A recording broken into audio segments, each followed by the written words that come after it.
Quería abrir la discusión leyendo esta cita de una de las últimas páginas del Árbol del Conocimiento de Humberto Maturana y Francisco Varela. Cada acto humano tiene lugar en el lenguaje. Todo acto en el lenguaje trae a la mano el mundo que se crea con otros en el acto de convivencia que da origen a lo humano. Por esto, todo acto humano tiene un sentido ético, porque es un acto de constitución del mundo humano. Este vínculo de lo humano al humano es, en el último término, el fundamento de toda ética como reflexión sobre la legitimidad de la presencia del otro.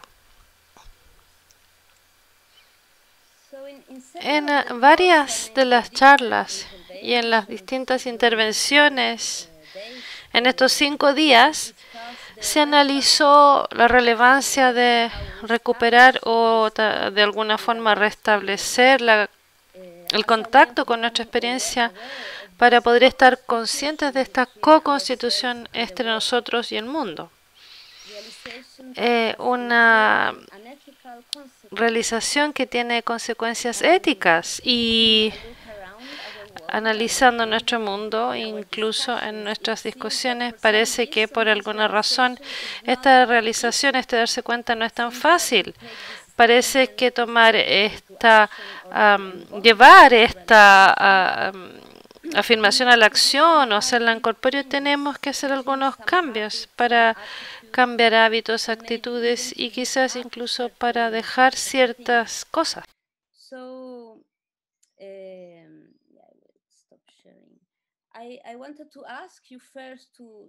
Entonces quería primero preguntarle a todos los panelistas y los líderes del taller, de su experiencia, ¿qué tipo de cambios involucró para ustedes tomar esta postura en corpóreo?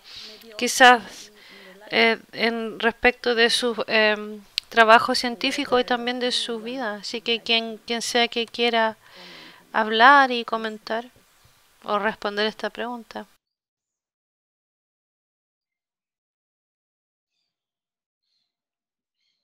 ¿Podría Camila hacerla de nuevo? Yes. Entonces, en tu experiencia, ¿qué tipo de cambios están involucrados en adoptar esta postura incorpórea o esta postura, ¿no?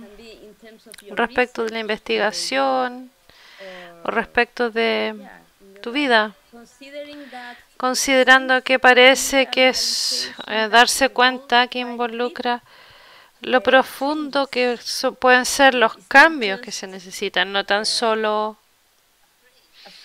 una frase.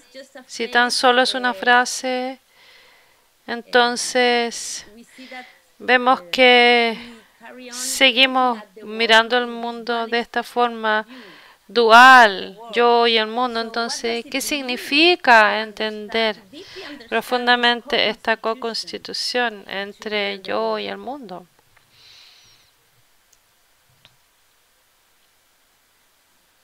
¿Está claro? Muy claro, me gustaría ver que otros panelistas digan algo así, porque yo me lo he pasado hablando así, que ahora Michelle, Claire, Sabine, Thomas, no sé, Christine, si quisieran, ahora es su turno. Quizás yo puedo decir algo. Bueno, Camila, sí, es cierto. La pregunta es súper importante. Yo creo que para mí no es algo que no es esta incorporización de la cognición, sino que respecto de la idea de co-constitución, la co-constitución del enfoque incorpóreo a la cognición y mi enfoque de la física cuántica. Mi enfoque de la física cuántica saca muchos problemas que no se pueden resolver con un marco distanciado del conocimiento, aun cuando la mayoría de los científicos tratan desesperadamente de hacer sentido de esto sin cambiar su propia cognición, estilo de cognición. Y entonces cuando conocí a Francisco, cuando conocí a este libro, La cognición en corpóreo, de pronto vi que resolvía muchos problemas si es que yo me cambiaba. No solamente cambiaba mi marco de pensamientos, no solamente tenía que yo cambiar mi visión de la física, mi visión de la ciencia en general, pero también tenía que cambiarme a mí mismo. Entonces era como una dialéctica enredada, como lo dice Francisco, ¿no? Una dialéctica enredada entre la filosofía de la ciencia y la filosofía en general del conocimiento y la filosofía de la cognición y mi propia forma de ser. Y todas estas cosas comenzaron a cambiar juntas. Y cuando cambiaron en conjunto, entonces aparece un conjunto distinto de pensamientos y a la vez, cuando estos empiezan a salir y a surgir, me doy cuenta de que muchos de mis colegas no podían entender lo que yo estaba diciendo porque estaba adoptando una visión y un punto de vista completamente distinto, precisamente el punto de vista de la cognición y la acción en corpóreo, la constitución, etcétera. Y este marco era muy difícil para mis colegas. Ahora las cosas han cambiado mucho, creo. No completamente, la mayoría en general. Hemos encontrado tantos físicos que ya están adoptando esta visión y hay filósofos jóvenes como Sebastián y Camila y otros que están completamente están imbuidos en esto, se han compenetrado con esta filosofía, así que ya no es tan difícil comunicarse. Así que este es un poco lo que el estímulo desde mi propia visión de mi carrera. Gracias, Michelle. Camila, me encanta la pregunta y yo creo y te agradezco por esta pregunta de término que es muy buena. La primera cosa que me viene a la cabeza es cuando mencionaste la pregunta, es que yo pienso que nuestra primera tarea es enamorarnos con la experiencia vivida, enamorarnos con ella de manera que nos permita estudiarla. Para mí, por ejemplo, he estado estudiando la transición entre dormir y despertar. ¿Y qué ocurre? Es que cuando despierto o cuando voy a dormir, hace como 10 años atrás fui operada y tuve esta experiencia súper vívida cuando estaba a punto de volver o despertarme de la cirugía. Y creo que este tipo de enamoramientos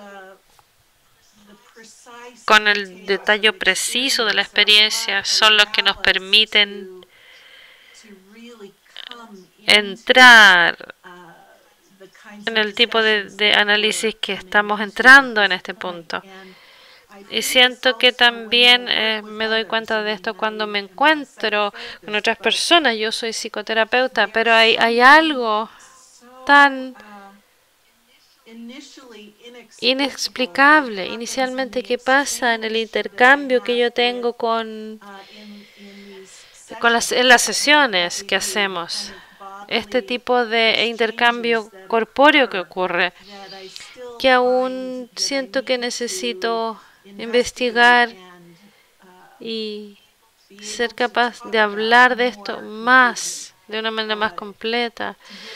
Para darte el ejemplo del cual habló Sebastián, de Helen Keller, siento fue un punto súper importante que él hizo trayendo a esta persona, a Helen Keller, a la charla. Creo que todos tenemos estos momentos de Helen Keller, y que tenemos la capacidad de accederlos si les ponemos atención.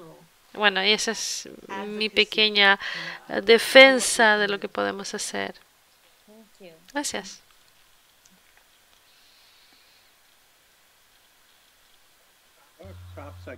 Bueno, quizás yo pudiera agregar un poco más en esta experiencia que estás mencionando, Christine, porque siempre para mí, particularmente, hay un momento también especial al despertar. Yo creo que no hemos pensado tanto en la situación de despertar hasta el momento, por lo menos hasta donde yo puedo decir. Puede ser una experiencia maravillosa que uno se puede dar a sí mismo sin tener que hacer nada por ello, sin siquiera tener que reflexionar sobre sí mismo. No es algo que nos demos cuenta pensando en ti mismo, estar consciente de lo que eres y tener todas estos conocimientos y memorias autobiográficas que nos ubican en el mundo, pero en los primeros momentos nos damos a nosotros mismos a través de nuestro cuerpo, a través de nuestros sentimientos, y es antes de lo reflexivo, es prereflexivo. Y habiendo experimentado esto todos los días y dándome cuenta, encuentro que, de manera real, encuentro que es muy aliviador o alivia que la vida se nos da y no tenemos que hacerla de alguna forma. Y esto es uno de los motivos más profundos para mí, para seguir la fenomenología del cuerpo y la filosofía del el inactivo y lo incorpóreo, porque es algo que nos lleva al mundo desde la posición de un observador. Por lo menos yo lo he pensado, lo he tomado una vez que comencé a estudiar medicina, de que la posición de observador, de estar fuera de lo que exploras, de estar fuera de lo que investigas, ¿no? Y gradualmente cambiar esta posición de observador requiere que tú habites tu cuerpo primero, que debido a tu cuerpo tú puedes estar conectado con la situación y con el otro, especialmente en psicoterapia. Entonces siempre es a través y solo a través del medio del cuerpo que puedes gradualmente dejar esta posición del observador distante y en esta participación te das a ti mismo. No es algo que tienes que hacer, no es algo que tienes que tomar exactamente. Y eso es una experiencia muy poderosa, según yo lo veo, una experiencia que te alivia y satisfactoria también. Entonces, hablando de los motivos que he sentido, que he seguido cuando he hecho este tipo de investigación, este tipo de pensamiento y este tipo de práctica también, porque necesita práctica, claro, ¿no? Tienes que pensar tú mismo fuera de tu cuerpo o dentro de tu cuerpo, tienes que experimentarlo como un ser que tiene cuerpo, que está corporizado, y eso es una forma en que toma tiempo. Bueno, yo creo que es suficiente de eso. Gracias.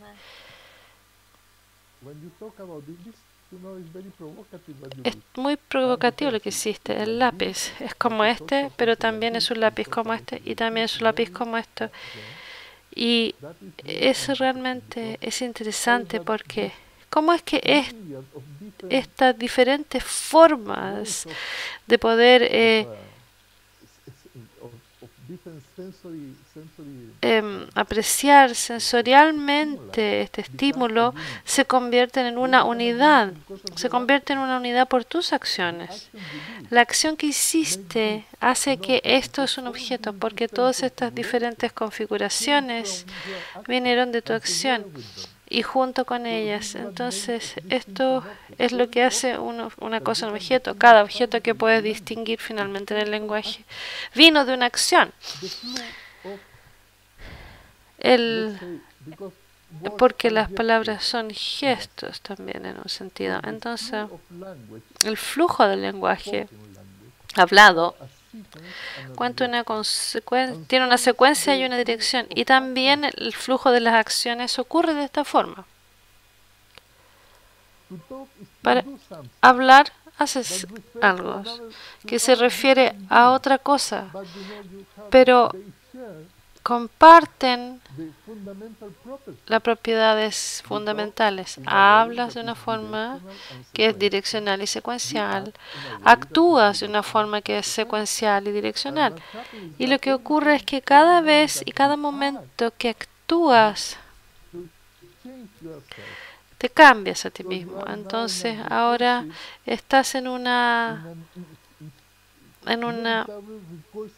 situación inevitablemente recursiva, porque cada vez que actúas sobre ti mismo a medida que actúas. Entonces, eso es lo que ocurre en el flujo de acciones y también en el flujo del lenguaje, porque el flujo del lenguaje no es otra cosa que la distinción de la estética que sale de ti en el flujo de tus mismas acciones. Me gustaría decir que ser consciente del proceso de co-constitución del cuerpo y la mente y de estar en un espacio y fuera del espacio interior y exterior, estar consciente de este proceso, para mí me abrió la posibilidad de soltar un poco este proceso, liberar el proceso. Y mientras más me doy cuenta de ciertos microactos mediante los cuales yo creo esta separación y que define esta separación, momento a momento, mientras más me doy cuenta de esto, más siento que me libero.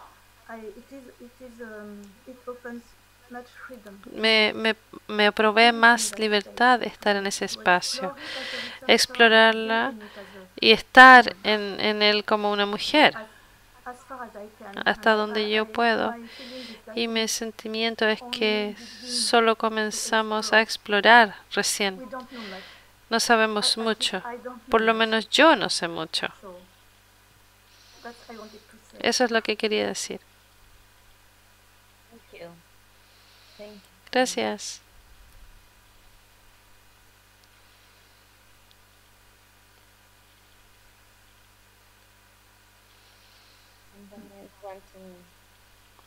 ¿Quién quiere? Déjame tratar. Siempre he sentido que podría confiar en mi cuerpo y en mi experiencia también. Y no sé, cuando me di cuenta que había una disciplina que estaba tratando esto, que se llamaba fenología, con la experiencia subjetiva y tomándola en serio, fue una revelación para mí. Y cuando me dio, y además de las investigación neurocientífica, me dio más confianza en confiar en mis reacciones instintivas de mi cuerpo respecto de juzgar ciertas cosas. Y entonces, cuando usé eso más, empecé a usar eso más. También como psicóloga y en mi existencia científica me ayudó a... Bueno, tenemos que evaluar muchas cosas siempre y tenemos también, me ayudó para esas evaluaciones que hay que hacer, poder confiar en mi cuerpo y en mis instintos. Y también hablando del trabajo de Christine Caldwell, esto tiene mucho que ver con, también relacionado con el trabajo de Thomas, que también me interesé en eso. Merleau-Ponty y la fenomenología, y después conocí el trabajo de Christine Caldwell, y eso me ayudó a aprender incluso más para confiar incluso mucho más en la inteligencia de mi organismo y mi cuerpo de forma incluso más profunda porque lo usamos en la práctica juntos. Y aprendí una cosa que era súper importante, que es posponer la creación de significado. Lo que dijo Thomas, que hay que confiarse en la experiencia sensorial y no juzgarla cada rato, que tú puedas posponer ese significado, ese crear significado. Eso me abrió un mundo y yo creo que he aprendido tanto posponiendo esta creación de significado. Entonces quería agradecer a Thomas y a Christine para traer estas revelaciones a mi vida. Y sí, eso también es por sus lecturas. Gracias. Muchas gracias.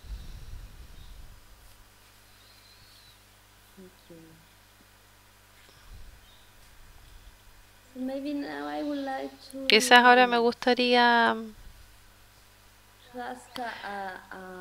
hacer una pregunta abierta a todos, a los oradores, a los líderes de taller y también a la audiencia, que tiene que ver con esta interacción virtual que hemos tenido y de la que estamos hablando. Aunque ha sido presente ya por tiempo, esta interacción virtual ahora con la pandemia se ha convertido en algo más expandido, mucho más expandido alrededor del mundo, y parece que es algo que ha llegado para quedarse, ¿no? Algo que tiene un tremendo impacto también en la educación, en un gran número de formas de trabajo, en el contexto psicoterapéutico, en la forma en que creamos de manera artística o en la que hacemos investigación. Entonces, considerando todo lo que hemos hablado respecto de la relevancia de reclamar el lugar del cuerpo y de experiencia, y consideran también su experiencia de estos 5 días, ¿cómo te imaginas que un poco esta pregunta de qué se ha perdido, qué se ha ganado y cómo imaginamos que esta virtualidad puede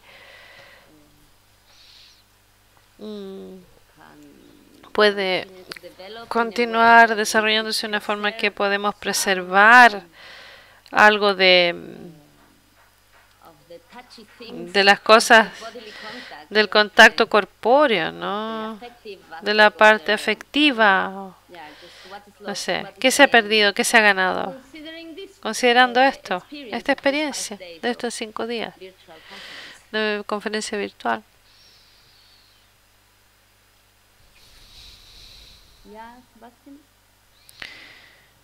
Yo diría unas palabras al comienzo de la discusión. Hablé de esto, yo creo que hacia el final de la charla que di. Para mí personalmente, yo entiendo completamente el sentimiento de temor y duda e incertidumbre que se relaciona con lo que estamos haciendo ahora y entrando en esta nuevas esferas. Pero por otro lado, personalmente, para mí al menos, hay una cierta emoción porque ahora estamos viendo de cierta forma este Ungestalt de la que queremos hablar y que no experimentamos. Esto es, el mundo está naciendo, el nuevo orden mundial, sí, pero de cierta forma nuevos dominios del significado han creándose y no sabemos lo que nos va a dónde nos va a llevar, por eso da miedo. Tenemos esta idea rara, intelectual, de que primero hay la reflexión teórica y después tienes tecnología, después tienes acción, pero generalmente es al revés. Cuando algo nuevo pasa, una técnica tomo un curso y la reflexión viene después. Y esto es precisamente lo que nos da miedo. Es bueno que estemos reflexionando, pero la acción en sí misma también es muy importante. Entonces, para mí,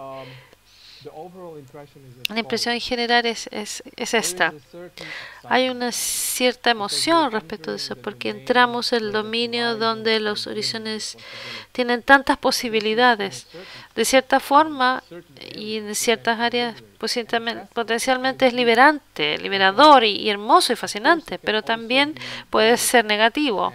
Y estas tecnologías pueden ser mal usadas, abusadas, y probablemente van a ser mal usadas y abusadas por ciertos centros de poder. Pero esa es la belleza de la dialéctica. Es una cosa que continúa siempre. Yo creo que lo que es importante es retener este espíritu de aventura y ser bravos, aunque tengamos miedo, pero ser cauto y reflexionar y saber qué está pasando y estar en contacto con las posibilidades, no cerrarnos a lo que está pasando. O sea, podemos hacer eso, pero queremos, no sé cuál será el número, se llama la arma hermosa, el arma que siempre sabe que está malo porque sabe que aunque haga algo, tenemos que modificarnos para vivir. Vivamos. Esa es mi sugerencia y mi pensamiento. Gracias. Gracias, Sebastián. Sabine.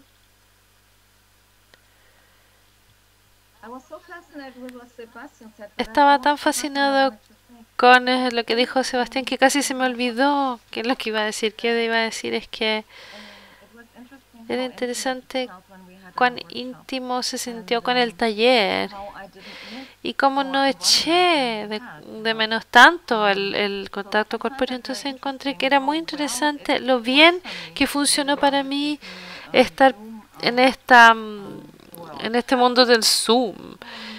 Entonces, quería citar algo, porque yo estaba hablando ayer con un par de amigos respecto de esto, y un amigo dijo que le está yendo bien y que al final, ¿acaso no nos encontramos en la conciencia?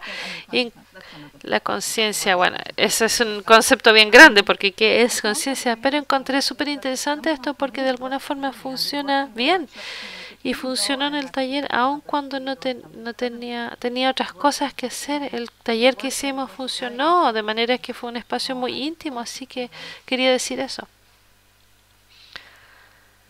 Gracias. Yo estuve bien sorprendida de eso, de cómo se podía crear esta intimidad en esta sala virtual. Raúl. Bueno, yo he estado muy satisfecho con esta reunión. ¿Puedes hablar un poquito más fuerte? ¿Se escucha ahí? Muy bajito. ¿Se escucha? Ahí sí, mejor.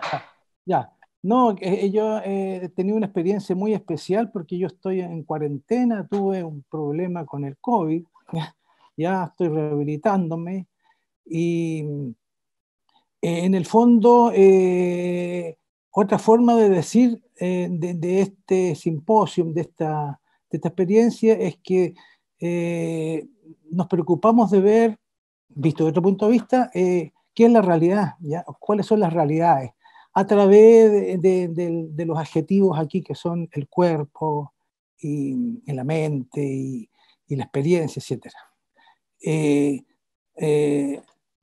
Es como, a ver, ¿se acuerdan de Macondo como un mundo propio, un mundo cerrado, ¿no es cierto? Donde hay humanos con sus características, Macondo de García Márquez, de los que no lo conocen.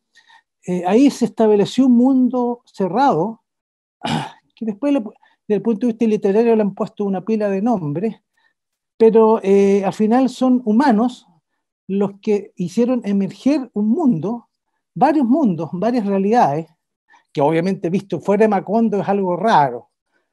Nosotros hicimos esta reunión que que hicimos una especie de micro Macondo, en el cual obviamente no están todos los otros pensamientos que hay en el mundo, en el universo del pensar, ¿ya? Ni el oriental tampoco.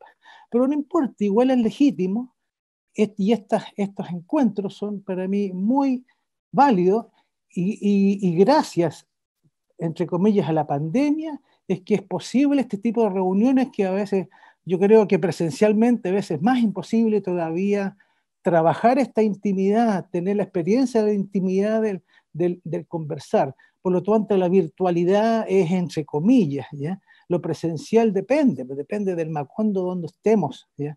Lo que es importante es que me haga sentido de lo que yo estoy viendo y sintiendo, y que hay diferentes realidades, pre, sur, que estamos compartiendo aquí. Entonces quería yo exponer eso fundamentalmente. Gracias, Raúl. Compartir esta experiencia en la cual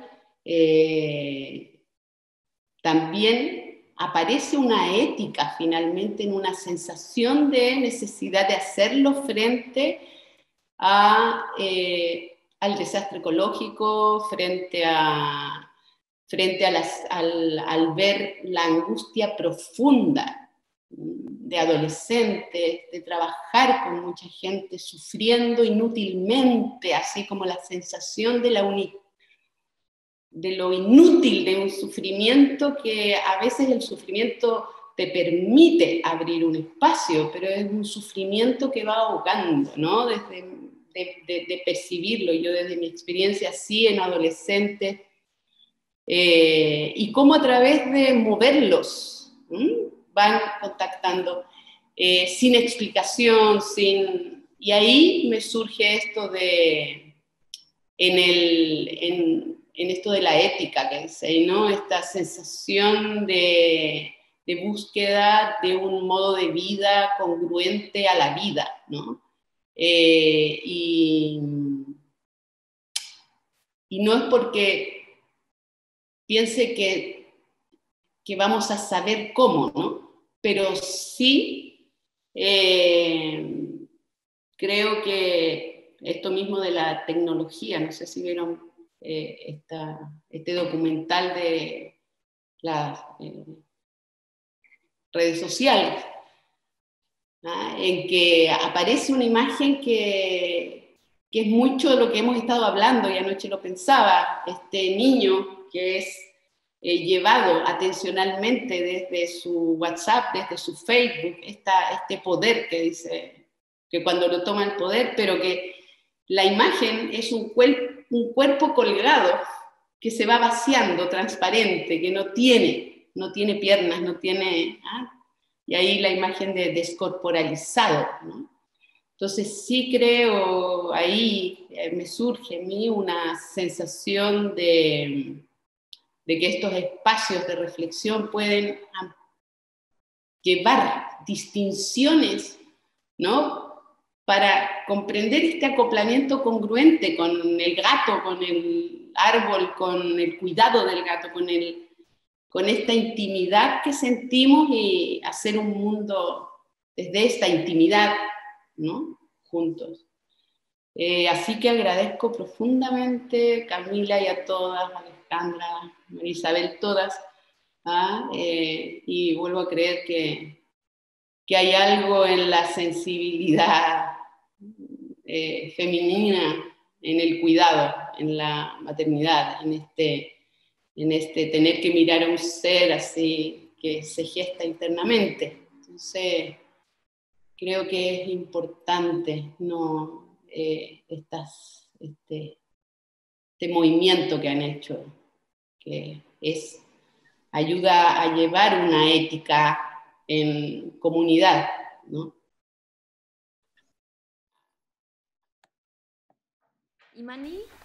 ¿Imani? Hola, ¿me escuchan? Sí. Primero quería compartir tanta gratitud y agradecimiento, mucha gratitud. Y Soy una investigadora joven, soy una científica y artista joven y me siento muy apoyada en la búsqueda, en en esta búsqueda en la que estoy inmersa. Entonces, lo que dijo Sebastián un poco es un desafío, pero a la misma vez es un privilegio, es como una oportunidad, una posibilidad en real de ser capaz de continuar el trabajo y continuar el impulso también del trabajo, no tan solo el trabajo, sino que es ser impulsada a pesar de las circunstancias que se nos han presentado. Y sí, sintiendo como qué significa ser movido a diferentes realidades. Y termino esto diciendo con este sentimiento de que he recolectado muchas confirmaciones del trabajo que estoy haciendo, pero también he agregado una capa adicional de más preguntas, más cuestionamientos. Para mí es tan importante que eso ocurra continuamente y que pase de tal forma que sienta que hay una comunidad y que estoy interconectada y que me siento apoyada y que puedo llegar a esta persona y yo puedo decir, podría enviarle un correo a Sebastián o a Christine, o podría enviarle un correo a quien puedo conectarme porque hemos tenido esta base, este contacto virtual.